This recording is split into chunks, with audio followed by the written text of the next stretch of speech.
Good morning, Cam. Hail and well met. Hmm.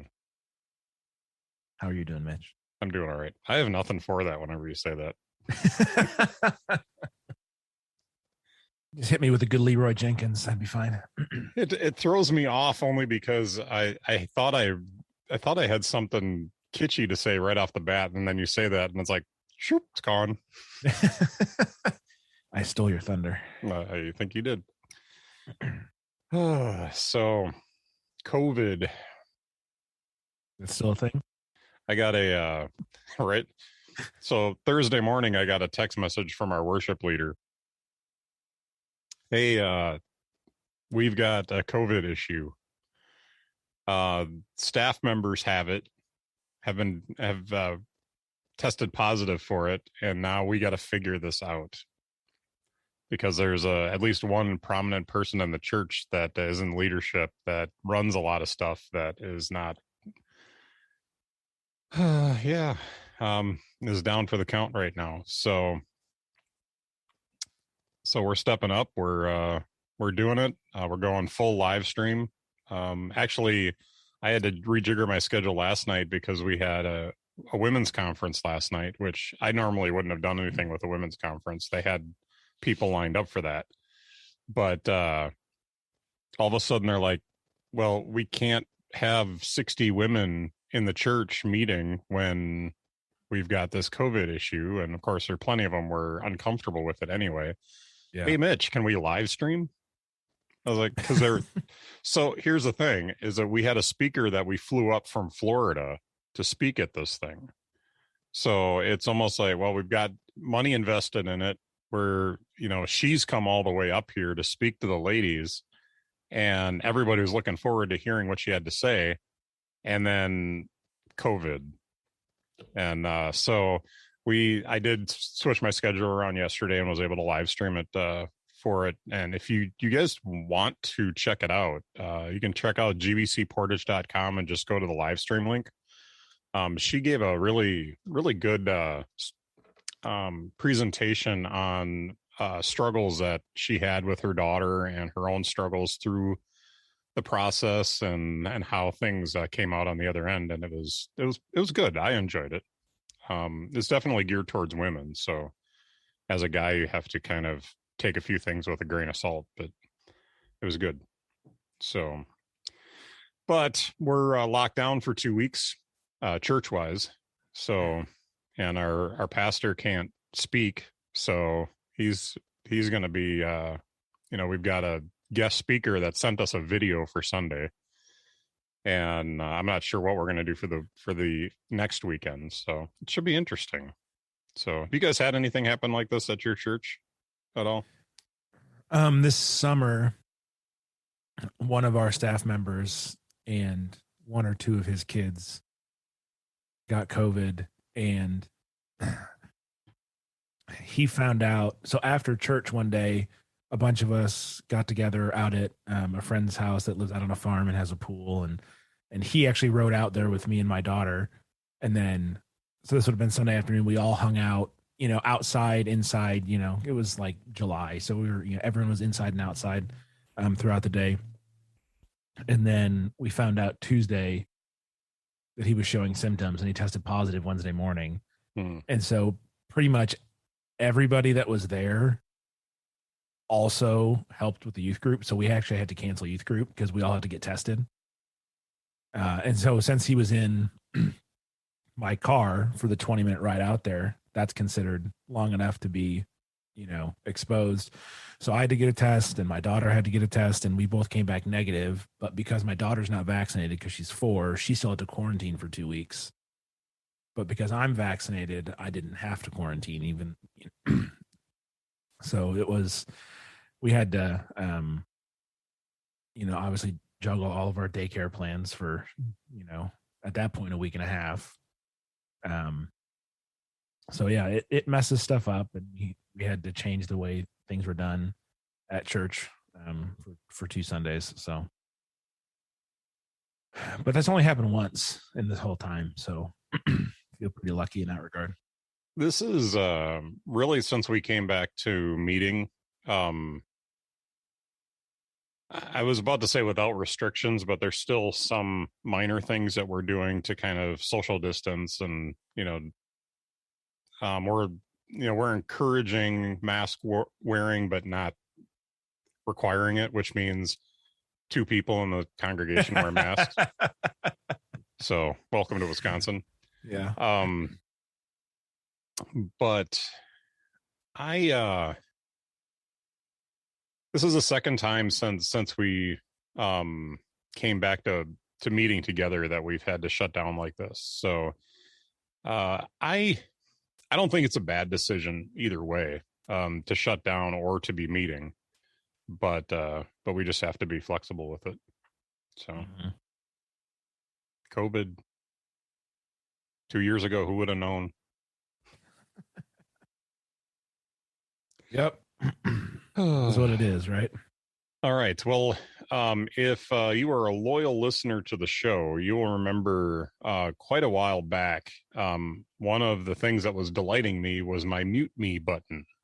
Simply put, it's a little illuminated button, and I don't know if I can get it up on the shot here, but it's a little illuminated button that glows green if your mic is on and red if your mic is off. It's basically a hardware, a USB device that links to software that mutes you in whatever conferencing software you're in. So we're using Zoom right now. Mm-hmm. And so when I need to mute myself, I just reach down and tap the button, and then it goes to red, lets me know that I'm muted. And when I want to come back on, just tap it again. It starts glowing green, and then I know I'm back on. So last night, as we're recording, so we're recording on the 16th, Saturday morning, and last night they were on Shark Tank, and it went very badly. I was going to ask how it went. So I felt bad for the guys because I've been following. I think I bought these through Indiegogo, so I've been part of their Indiegogo campaign, and I've been getting a lot of communication from them about it, and they were all excited to be on Shark Tank. And yeah, of course they knew how it went when they were promoting everybody watch it. So because they've been promoting it on Instagram for a couple weeks. But yeah, my gut reaction when I saw this, I was like, I bet this didn't go well. So it's funny because my wife and I watched the first 3 presentations, and they were the second presentation. So they were in between the 2. Mm-hmm. Hey, you guys can do math, figure it out. The first one was really good. Like, they were fighting over it, and 4 of them ended up investing together on it. They were all so excited about it. They gave them more money than they wanted. Of course, they took a higher cut than they asked for, but they gave them more money to compensate them for it. Yeah. And so that went really well. The one right after them went really pretty well. Like, they got invested in, even though like half the sharks were really not into it. Yeah. But Mark Cuban saw something in it that I don't know, but saw something in it and decided to invest in it. So, it's funny because they were talking numbers, and like the first one was like, well, we made like $500,000 last year. We're $1 million in already this year, and we're only halfway through. And they're talking all these big numbers and great returns and all this stuff. The one after them was the same way. And right in the middle, they're like, so how much money have you raised on this? Well, we did $140,000 on Kickstarter and $145 on Indiegogo, and we sold about $60,000 from the website. And they're sitting there, you can see them adding it up, and they're like, so what's your take home on this? Well, come to find out, when they make these, they cost about $11 a piece, and they're selling them for $39, I think. And their biggest problem with it was they're like, this is going to be in, apparently they're in Staples across the country now, but they've sold like 60 in like a month. So there's an issue here.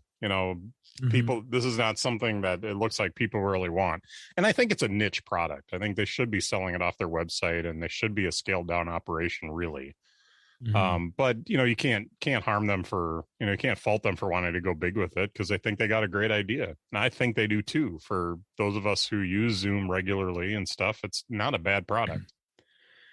But the main point that they were made is they were like, well, it's going to be in the $10 bargain bin here pretty soon, and you're basically going to lose all your money on it, and they were pretty much all out right away. And they made the guys from Mute Me made the mistake. It's always a little painful to watch when they try to jump in and argue, and they're like, but we've got this, but it's like, shut up. We're out. Yeah. And so, like, instead of taking it and just being like, okay, all right, thank you for your time, I'm walking out, you get the but and they're like, no, shut up. You're not getting it. It's like, I felt so sorry for him, because where that comes from, and you're like that investor, or you're the inventor, really. That's like, but this is a great product. I really believe in this. I really want this to go well. And they're just sitting there, telling you've got garbage, and it's not going to be worth, they basically telling them, dude, you got to find a way to bring your costs down. Yeah. And they're just, but and it's like, no, they're right. You probably do need to, and it is a niche product. You're going to sell it to a very specific sector of the populace. You're not going to sell it broadly, so anyway. Yeah, no, that all tracks with what I was kind of imagining in my head. Because like I'm literally on Zoom hours a day for my day job, and I have zero interest in this product. So like, I have one I offered to sell you because I have an extra one and here. I said no, I don't want it. I'm good. I did see that they launched the Mute Me Mini now, which is basically, do you know what the I can't remember the name of the product now, but it's a little dongle that sticks out of the machine about that much. It's just the concept of it. You don't have to. Okay. So the Mute Me Mini is basically like a little tiny thing that you stick into your port, and there's a little button there that glows whatever color. So they've miniaturized it down to this little tiny thing, and now it directs. It's basically made for a laptop for mobile use. But I think it's a clever idea, and I like the concept of it, which is why I bought into it. But they're right. It's not a mass market product. So yeah, they're trying to solve a problem that I think for savvy people isn't really a problem, and that's the idea. That you're on a Zoom call and you don't mute yourself and you talk, and all of a sudden they're like, hey, you're not muted, or you start talking and you are muted. They're trying to solve that problem, so you've got a big glowing puck on your desk that lets are you muted or you're not muted, and gives you a quick way to mute or unmute. So, and the software's been getting better. When I first got it, it was a little bit dodgy, but it's gotten a lot better since then. So did you get a new Apple Watch? Nope. I did not. Did you? I pre-ordered. So we eat breakfast at 7:00 most mornings, and that's when the pre-order was. So I was already up. I didn't get up early or anything like that. But I got on the website. So they didn't do what they did with the iPhone, which was they gave you the ability to set up your order ahead of time, so that when they got ready when they launched the pre-order, you could just hit a button and go. But so they didn't do that with the Apple Watch. So now you had to go in and actually pick what you wanted, and unless you just got like a plain Jane, just pick one from the list, you had to go into the studio and customize it and get it all up, get it all the way you wanted it. Well, I did that. And picked some options, and of course I was a little tired, so I'm thinking to myself, all right, we'll just throw some options together and I'll get what I want. And, if I want a different band later, I can get a different band, whatever. And so I got a pre-order in, and literally within like 5-10 minutes, we were talking the end of October for shipping already. So it had been pushed out like 2 weeks. Mm-hmm. So now I'm like, oh shoot, I really wanted to get the Nike Plus version of this, and not the version that I got. Would I be you know what, let's check and see what the shipping is going to look like for that. So I went in and I customized the Nike Plus version, and I felt like I could take a little bit more time this time since I already had a pre-order in. And so I went through and I took care of it, and it gave me the same shipping window that I had for the first one. So I'm like, okay, let's do it. So I hit the pre-order. Once I pre-ordered it, it bumped it back another like 2 weeks. So there it is. Now I got two of them that one's going to ship like the 25th of or something, like the 25th through the 29th of October. Mm-hmm. And the other one's going to ship November 2nd through the 9th. So now I'm sitting here. I got to cancel one of these because I'm not buying both. Yeah. Which one do I cancel? Do I go with the one that I wanted that's going to take longer to get here, or do I grab the one that's going to get here sooner? And then just the only real difference was going to be that the few watch faces that come with the Nike Plus version and the Nike Plus band. And I already have a band upstairs for the the one band that I wanted. I bought that already. So what do you think I did? If you already have the band and it's just the watch faces that makes the difference, I bet you canceled the Nike Plus and went with the one that comes faster. I so love that you don't know me that well. Actually, no, I kind of surprised myself. I canceled the one that's coming sooner because I'm holding out for the Nike Plus version. Oh, I selected Look at you making an adult decision. I am. I'm going to be patient. Mm-hmm. Yeah. So I'm also thinking that it's going to come a little sooner than that. A lot of times those estimates are out a little bit further, but we'll see. Supplies are constrained, so that could throw a wrench in it anyway. But I know that most of the time when I've pre-ordered stuff and it's been pushed off like a month or two, it's come early. So we'll see what happens. But I'm not going to be disappointed with it when I get it this way. So I have what I want. So there you go. And I got one of the newer Nike Plus bands. I forget the name of it, but it's the Velcro loop that has the Nike logo running around it. I got one of those. And then the band that I have on my watch right now, it's the Desert Sand and Black. That's the color of it. It's basically a white with the black holes. I was going to say, it looks really white on the camera. Yeah. Well, is it off-white or is it like? It's off-white. The desert sand part of it basically is that there's just a touch of like a yellowish to it to kind of make it off-white. Mm-hmm. So the new band that comes with it, that is basically the same version of this, is platinum and black. Now the platinum color is actually just a little grayer or maybe a little bluer. Mm-hmm. So it's a little slightly different color, but I think it'll match the midnight color better, which is the case color that I got. So I really like the high contrast dark Apple Watch with a bright white band. I think that's a cool look. I like that contrast. I would guess you agree because you like your black and white. Yeah, I've got an all white band and I've got the black Velcro loop. So depending on what I'm doing, and my watch case is black, so I either go the high contrast white and black or just all black. Yeah, well, if I'm going to do like a Link bracelet or something like that, which I buy the cheap ones off Amazon. I'm not buying a $450 band to go on my $500 watch.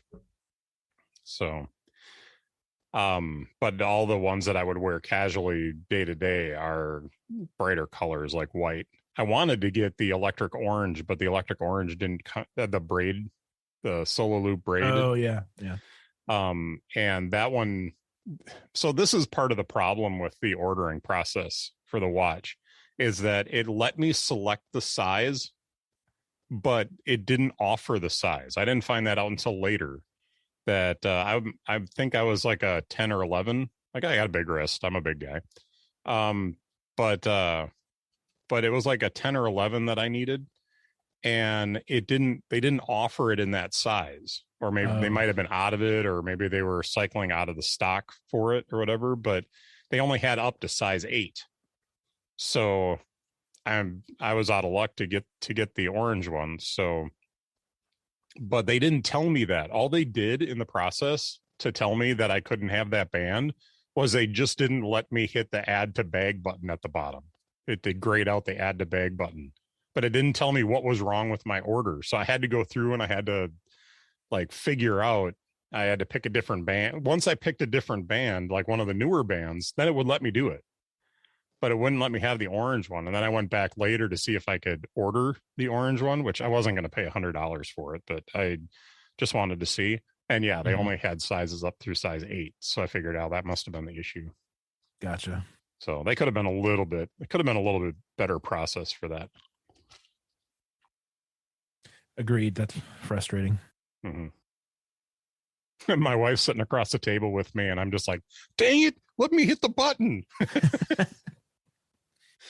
So, well, cool. Yeah, I'm pretty happy. There's been a couple of things with the watch that I have. I mean, I sent you pictures of how scratched up it is from work. And it'll be nice not to have to look at scratches anymore. I've played around with getting cases for it. So I ordered a couple of cases off of Amazon to put on it, and it either makes it look like a big like child's watch, which drives me up a wall, or it's one of these like little tight little plastic cases. And the first day I tried one of those, it got wet and water got in underneath that case, and then I could not do anything with it because there was water in between the case and the watch. So I had to take the case off, which means you have to take the bands off, which are not, it's not a trivial process to get the bands off, especially when there's a case over top the button. So I'm pushing the button in, trying to get the case off of it. Then I wipe it off, and then I put the case, and then I got to wipe the inside of the case out, put the case back on, put the watch bands back on. And it's like, yeah, I don't know if this is the way to go either. So what I might end up doing is just buying one of those big like G-Shock things that it goes in, and just wear that at work. So just like, if I'm going to do it, just go all the way with it. 4-pound watch on your wrist. Yeah. All right, man. Well, we found out this last week there's an event coming up on Monday. Yeah, they're sneaking one more in. We thought they would. It is what, 50 hours, 49 hours and 25 minutes away. Something like that. So what do you think, man? What do you think we're going to see?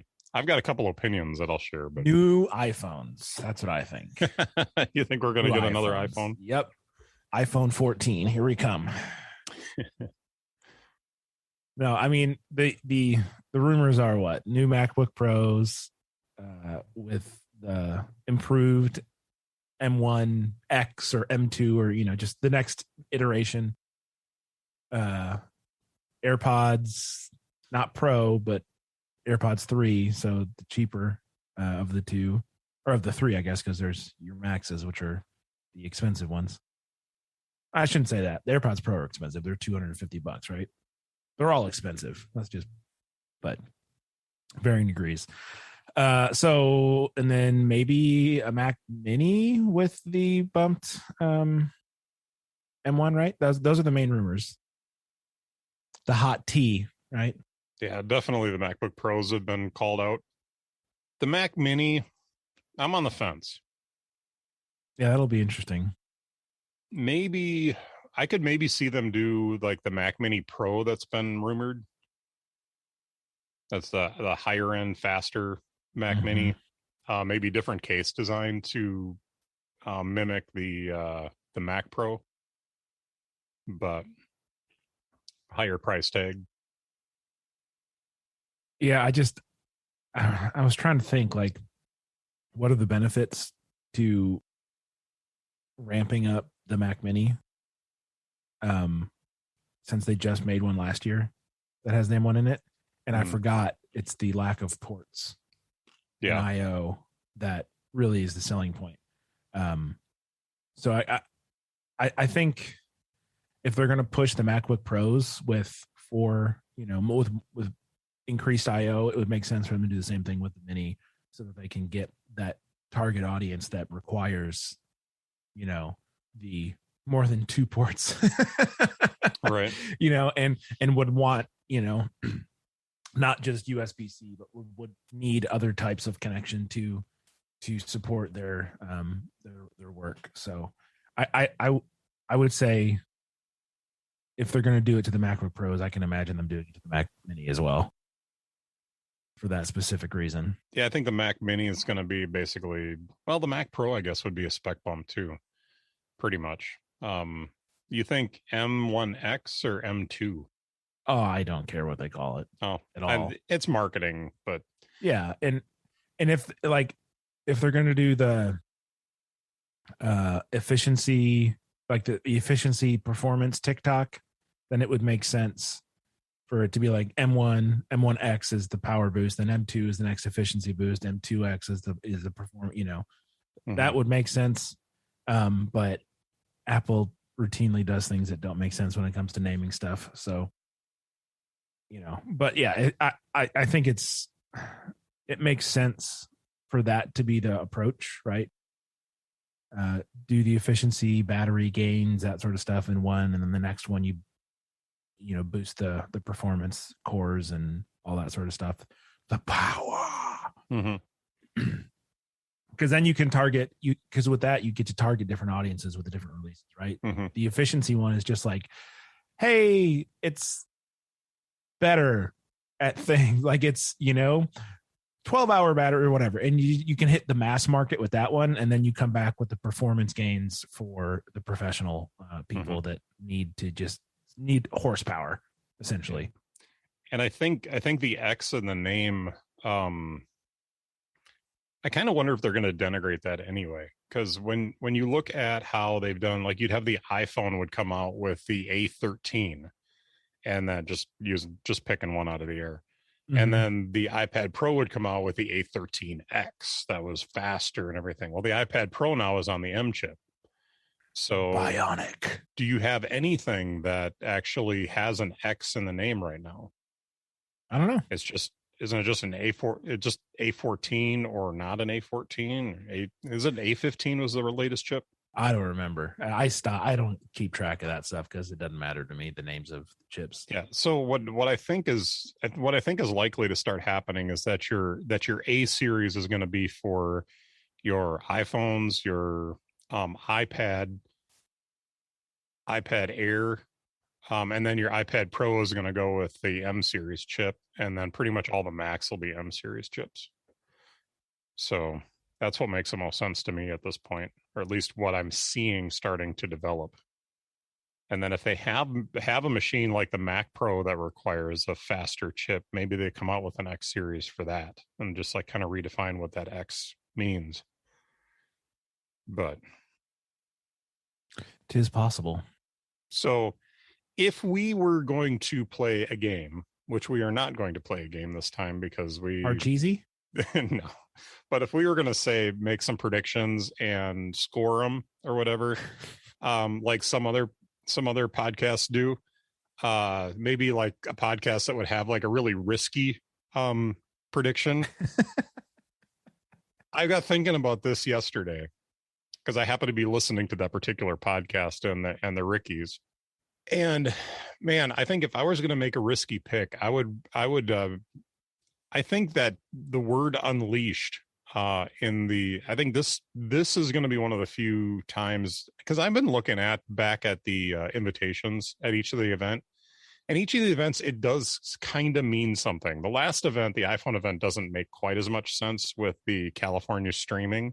I mean, they talked about Apple TV Plus, but very briefly.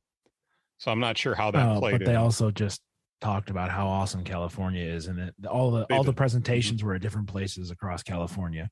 Yeah, which just seems like such a weird way to spend your money, but okay, that's fine. Yeah, well, they were probably in Green Screen Studios, and maybe. I don't think so. All right. Maybe they rented out the volume. The what? The volume from The Mandalorian. The way they did that. I don't recall it. Okay, so have you watched The Mandalorian? Yeah, it's been a while. Okay, so the gallery series on The Mandalorian, basically the making of. Did you see any of that? No. Okay, so you should at least watch the episode on the volume, because I think you'll be really, really impressed by the technology that they used for that. So I will say no more. If you want to follow up in a future episode on this, we can do that. But I think you'll be impressed.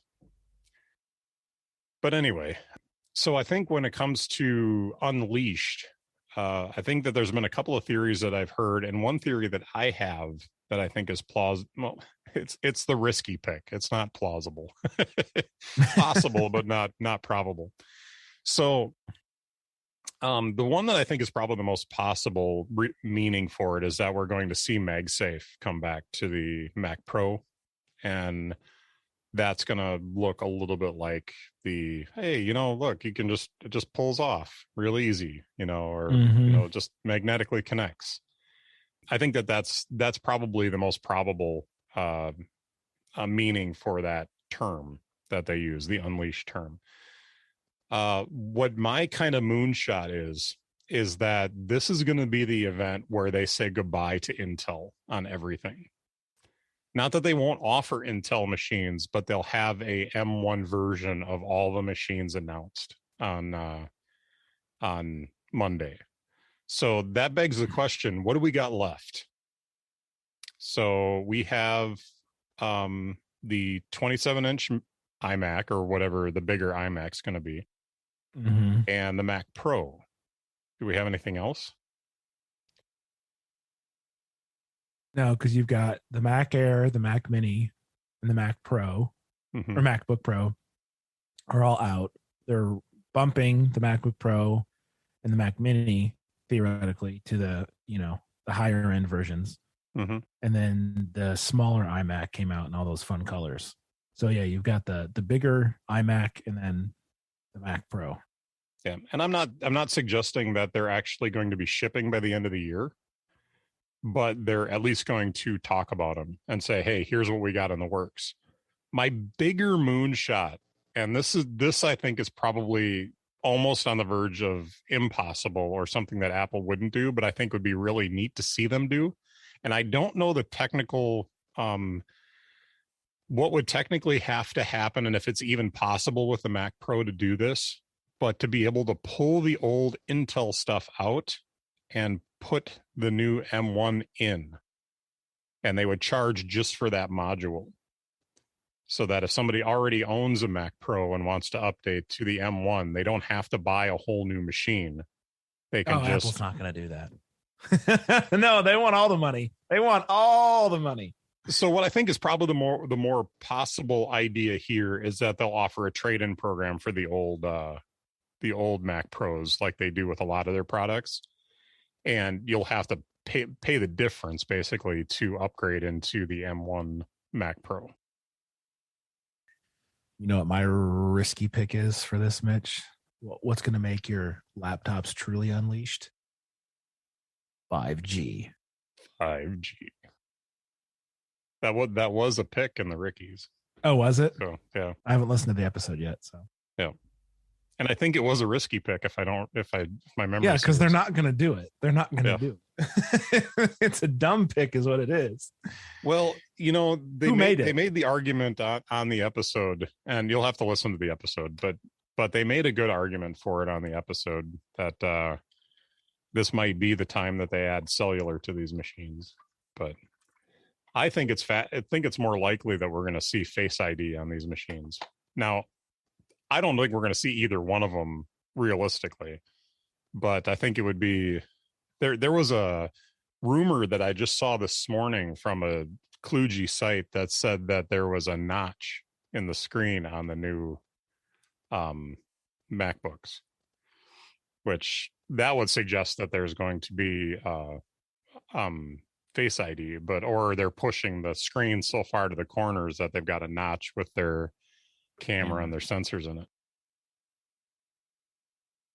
Oh yeah, I mean on the renders on the Mac Rumors website, there's a little notch in the middle. The screen literally looks like it goes to the absolute edge. Mm-hmm. That'd be a pretty machine. That might get me to want to update. Want to. My machine's getting to be about 5 years old, so. But I'd like to get my wife something first. We'll see what happens there. I always give her hand-me-downs, and I get to feel kind of guilty about just giving her the hand-me-downs. Like, here's the stuff I don't want anymore. Here you go. So, well, I can tell you from personal experience that the M1 MacBook Air and the M1 MacBook Pro scream. Yeah. So I'm terrified to see what they do with the newer chip, because like these things are really, really fast, really responsive, really powerful. You know, and these are the slowest and weakest M chip computers Apple's ever going to make, which is just freaks me out. Now, it is totally out of my depth to talk about this. So I'm just going to, if I make any kind of technical comment that sounds ridiculous, it's because I don't really know much about this area. But Alex Lindsay on MacBreak this last week was suggesting that even with 8 gigs, and in some cases 16 gigs, but mainly with 8 gigs of memory on some of these M1 Mac Minis, they were doing like full 3D renders rather quickly, and being able to throw those into motion and create motion projects with 3D objects, and it's like something that you wouldn't have ever done on an Intel machine, with that little bit of memory, which is crazy to say 8 gigs is a little bit of memory, but well, it's all relative, right? When you're doing stuff that's that intensive, it does require quite a bit. But yeah, and it also helps that they're using Motion, which is an Apple product, right? So they can really, I mean, they take advantage. Like when I'm using Final Cut or Logic, it's just like, yeah, you want to do it? Okay, it's done. Great. What's next? Like, give me something more to do. I'm bored. I'm like, okay, computer, calm down. You call that a challenge? Yeah. So it's they're really good machines. Yeah. I spy some Star Wars Legos. Yeah, that was my other thing I got at Walmart this morning. I just got this little kit. I think they're cute. Dude, I've become such a kid. So we just took a little bit of break. I'm gonna edit this all up so that it sounds good for the show. But we just took a little break for a reason, and so I grabbed a little box of Legos out, and so I'm going to talk about this in what's delighting me today, because there's a new game on Apple Car Arcade that's fun, but I really love my Legos, and I got to thinking the other day, and I haven't said this to my wife, but I have talked to her because we're doing the foster to adopt stuff and getting our certifications for that. And there's definitely, my wife is showing like nesting things. Like she just started wanting to pack my lunch and doing some other things that are kind of like nesting behaviors. I kind of think that maybe my new fascination with Legos lately is a little bit of a nesting thing, because I know guys can do that. Like they get excited about it and they start doing things that are indicative of having kids. So, I like Lego, but it's kind of interesting. It's kind of fun. All right, and now I'm going to decide whether or not I'm going to leave that in the show or not. So, so back to Unleashed. Yeah. So, is there any other products that we think we're going to see mean, we talked about the AirPods 3, the standard AirPods. Mm-hmm. Air power, is that still a thing? AirPower. I'm thinking probably not. Yeah. Oh, Mac OS Monterey.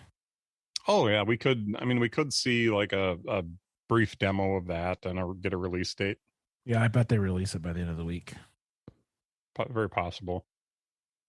How is Rogue Amoeba doing with their compatibility? You can now run a decent chunk of their products in Rosetta mode. Okay.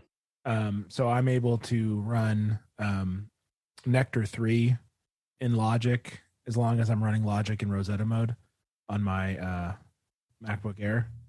Okay. And it works fine. Like I just edited my last podcast on my MacBook Air for the first time using Nectar, and it did its job. None of their stuff runs natively on M1 yet, but a decent chunk of their stuff runs in Rosetta mode. So they're taking their sweet time, that's for sure. It's been a year. But, technical stuff, I suppose. No. And they just have so many products too. I know that there's usually a website or a. Oh, you're talking. Sorry, you're talking Rogue Amoeba. Rogue Amoeba. I was talking Isotope. Sorry. Oh, that's fine.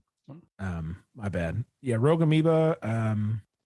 My experience with the Isotope products on Monterey has been fine on Intel. Yeah, no, the issue is the M1 chip. Yeah. 100%. Sorry, I got my companies mixed up there. Yeah, I have no idea about Rogue Amoeba stuff on M1 chips. Should probably learn how to spell amoeba. That would make things so much easier. Amoeba. There's a page, and it's going to bug me now. But I know that they were getting some initial compatibility with Monterey because SoundSource hasn't run on. I have my laptop updated to Monterey, and just recently, SoundSource started working again. So they're getting some compatibility with it. So that's really going to dictate when I upgrade my iMac is when Rogue Amoeba stuff is all working properly. Makes sense. So, but no, I can't think of a whole lot else that we could see. They talked about all their streaming stuff. I don't know if they have anything. They might show us a little sizzle reel again of some of the stuff that's coming to Apple TV Plus, but I think that they exhausted that at the last event. Mm-hmm. Speaking of that, though, have you been watching Foundation? I am not up to date with it, but I didn't see this last episode, but I have been watching it up to that. I like it very much. It's good. It's slow, and it's little bit hard to keep track of everything. Mm-hmm. They're laying the groundwork because I mean it's a story told over 1,000 years. Yeah. So like they're laying the groundwork, I think, very well for what is to come, and I expect it to be really good. But like with any TV show like this that has, this large cast, this big universe, whether it's Game of Thrones or even Lost, like you go back and watch the first seasons of those shows, they're incredibly slow, but like as the pace picks up, you don't necessarily like remember it being slow because in the moment, like you're learning everything. And so I think it's setting up for some pretty epic stuff, and I'm excited to see how that goes. Obviously I haven't read the books, so I don't know what's coming, but I just kind of get I get the feeling like they're trying intentionally to take it slow and build all of the different storylines so that when things do pick up, we have the necessary foundation. See what you did there? To work with it. So I'm excited. We'll see what happens though. No, I think it's got a lot of promise. in this last episode that you haven't seen yet, really helps connect some of the stories that have been disparate at this point. Okay. In a cool way. So you might feel a little differently after you watch the recent episode, yesterday's episode. Sure. Or you may not. I don't know. I've been enjoying, don't get me wrong, I've been enjoying it. I like this kind of sci-fi. It's just it's not the, thankfully, it's not the we got to have an action scene in every episode, and we've got it is a very story driven, very beautifully done show. Yeah. It's very very well.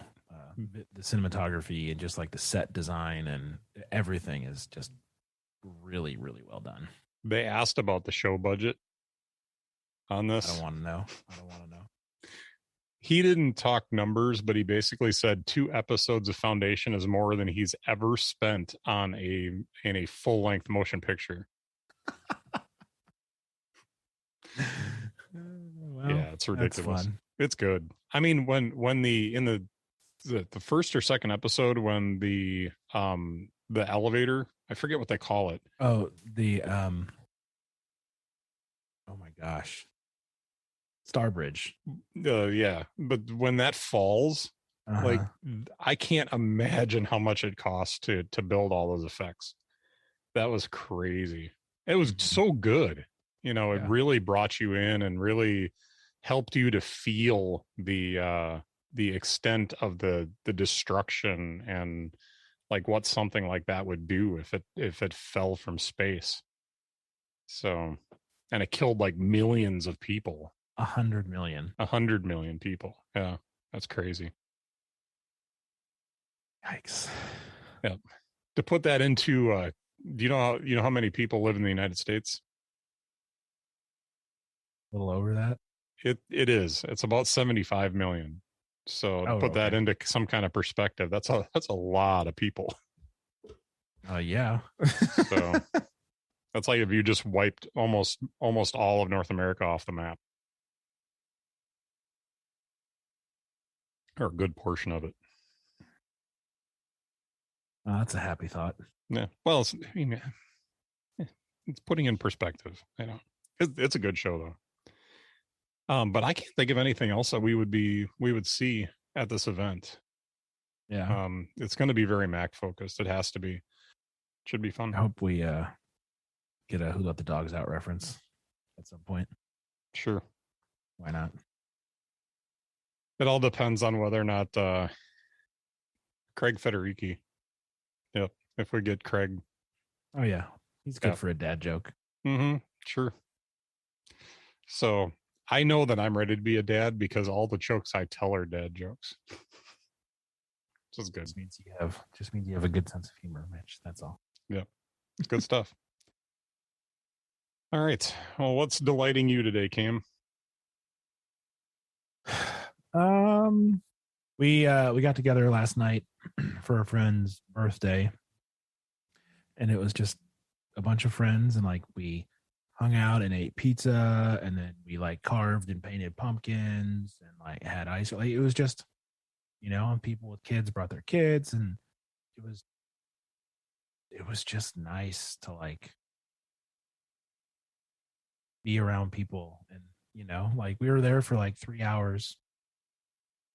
And it was just chill. Like everyone was just having a good time and laughing and had good music on. And, my daughter painted her pumpkin every color possible, which means it's like a greenish shade of gray now because it's just all mixed together.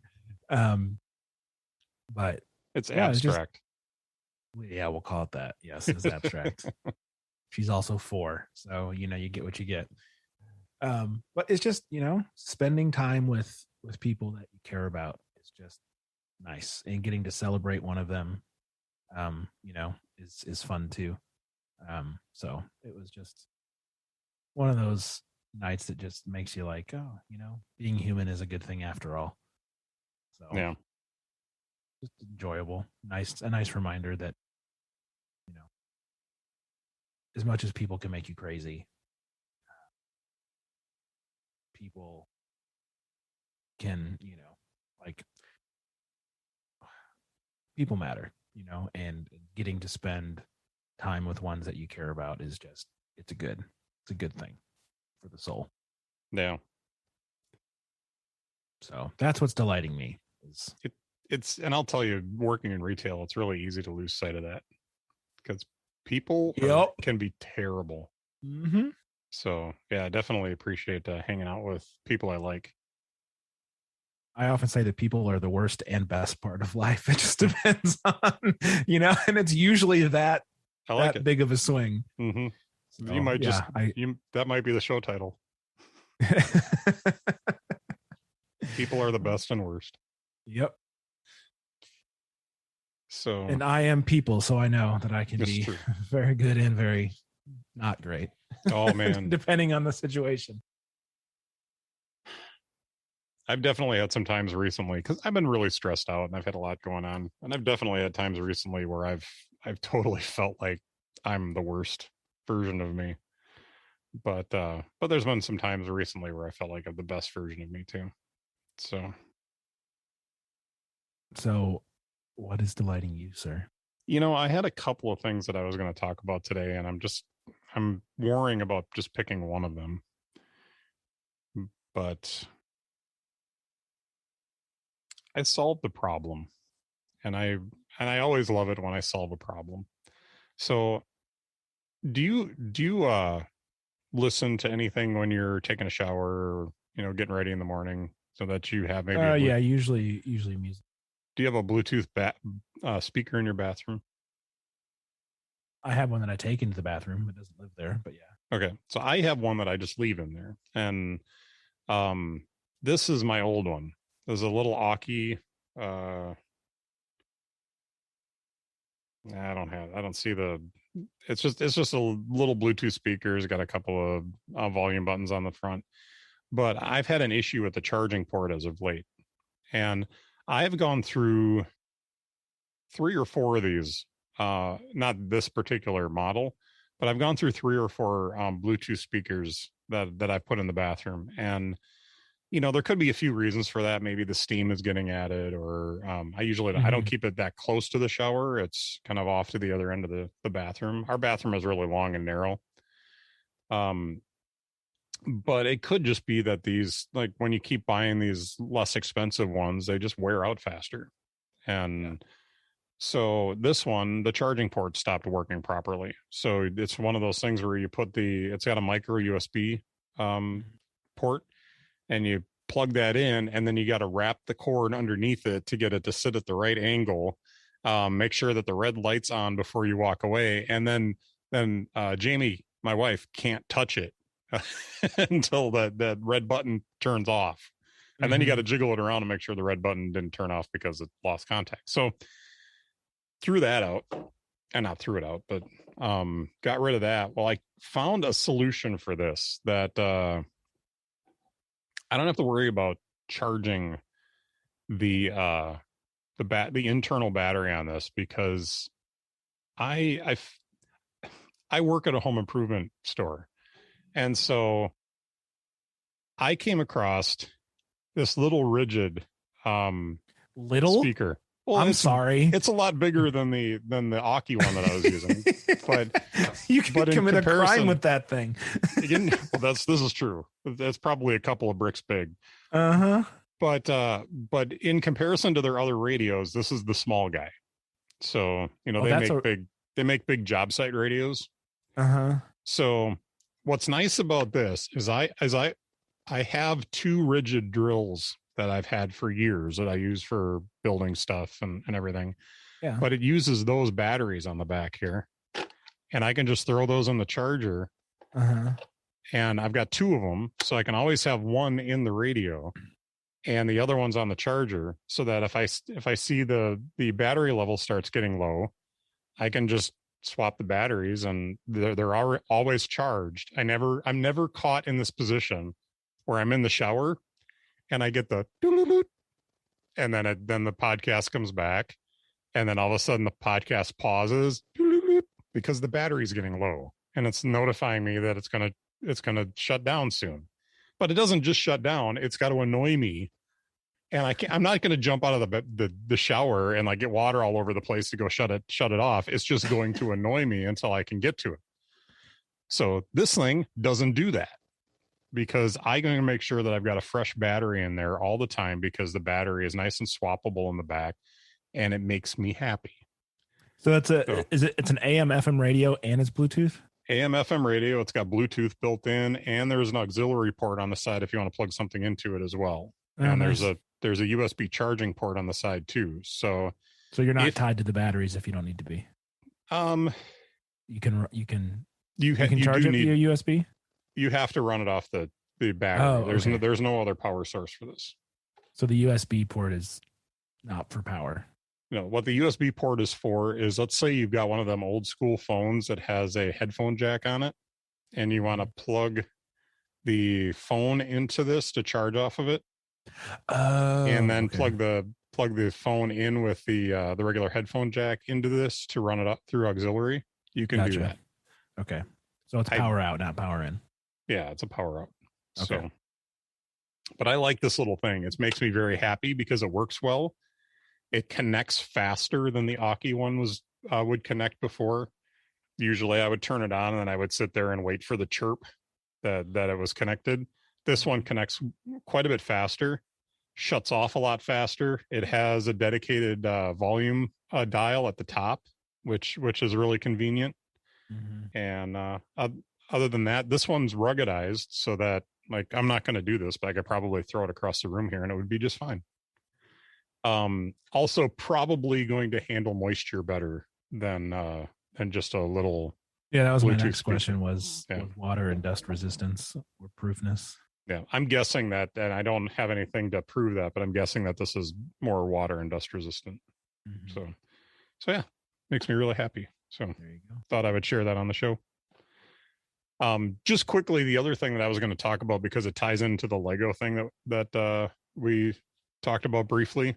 Mm-hmm. This set, I've got if you guys want to look it up, it is the set 75298, or it's basically just a little microfighter set that has a little AT-AT and with a stormtrooper, and then it's got the Snow Luke or the Hoth Luke on a tauntaun, and they're shooting at each other. So, but both of these figures are in a new game that is on Apple Arcade called Lego Star Wars Battles.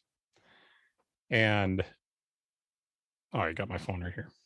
Lego Star Wars Battles. I've been playing this a little bit. It took me a little to kind of learn how to strategize in this game, but basically it just gives you a field with you on one end and your opponent on the other end. One of you is light side, the other one's dark side, and then you're given little cards that you play that put characters on the field that fight. And it's just a cool, fun little game. And I didn't realize until about the third or fourth battle that I did that I'm actually playing against other people online. So it didn't dawn on me at first that I was actually playing against online opponents, but I was, and I think that almost adds to the fun of it. So, and you build your characters, you level up, you know, there's all these little components. I think if there's one thing that I don't like about games like this is that the interface is so crammed with stuff that sometimes it's hard to figure out what you're supposed to do. You know, in the battles, it's not bad, but when you're out in the lobby or when you're out, you know, leveling up your characters and stuff like that, it takes some time to learn, like, what do I tap on? Because it's just like, there's buttons everywhere and there's all kinds of stuff to do. And it's not laid out simple. So, but it's been a lot of fun. So, so that was the other thing that was I was worrying with a little bit about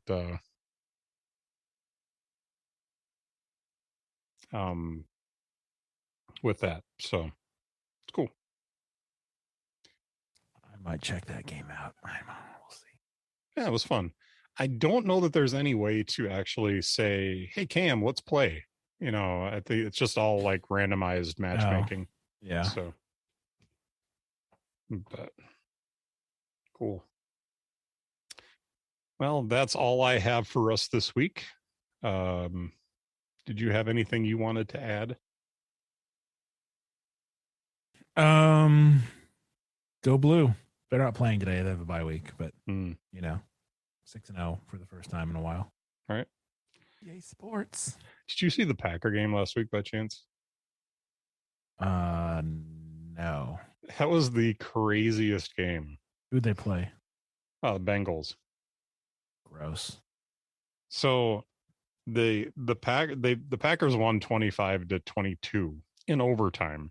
Oh wow. But they tied up with 2 minutes and 12 seconds left in the game in regular in the fourth quarter. Mm-hmm. They proceeded to each march down the field and go for a field goal.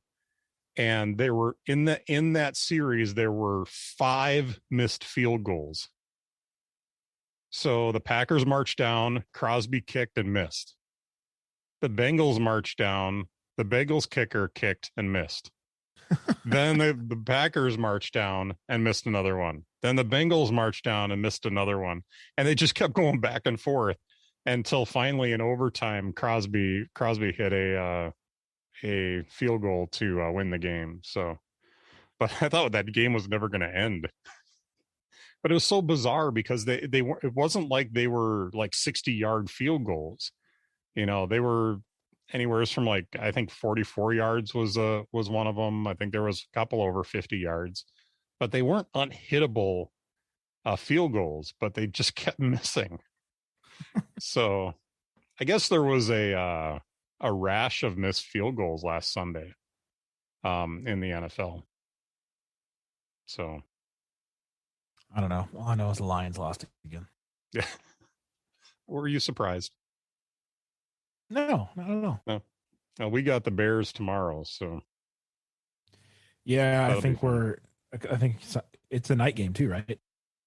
No, noon game tomorrow. Oh, is it noon? Mm-hmm. Oh, okay. Oh, so yeah, all right. So my pastor, he DVRs a lot of the games, and so after church, I think a bunch of us are going to get together and watch that one. Yeah, it should be good. I mean, Packers are 4-1. What's that? Packers are going to win. I think so. Yeah. So, but the Bears, I mean, you never know in the Northern Division, in the NFC North. You just never know because all the teams are competitive.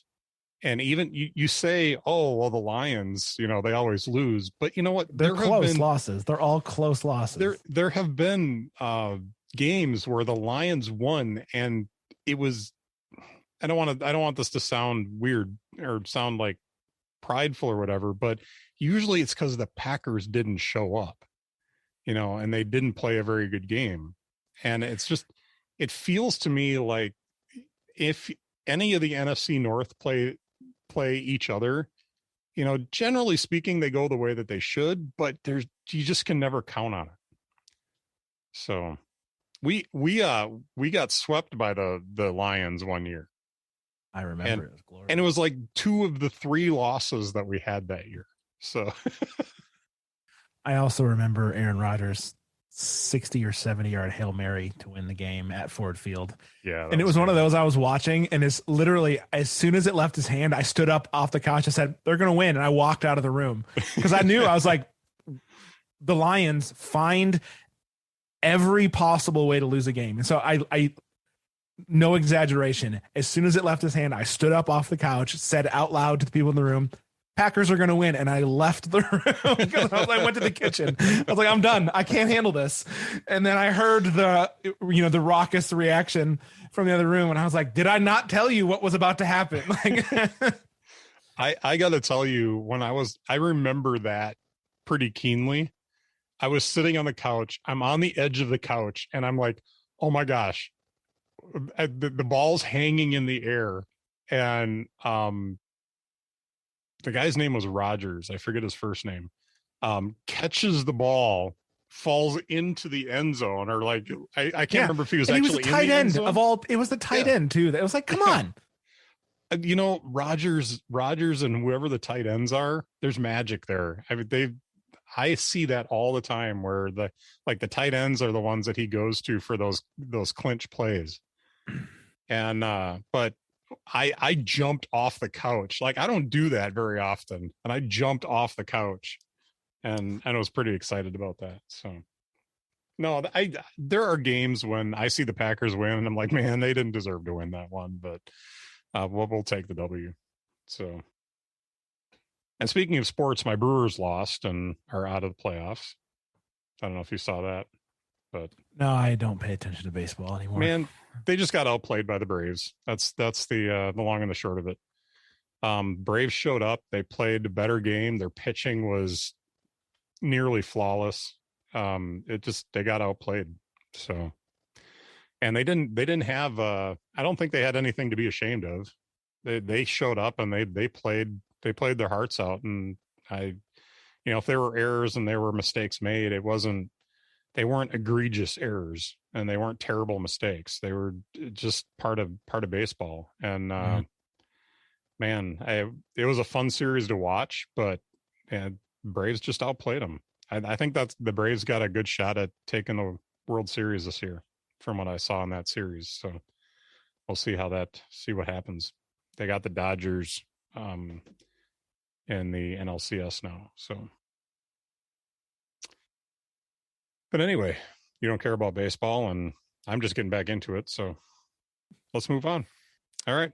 Well, if you guys want to check us out, you can check us out at innerdialogue.show. That is where you'll find our back catalog and other stuff, I think.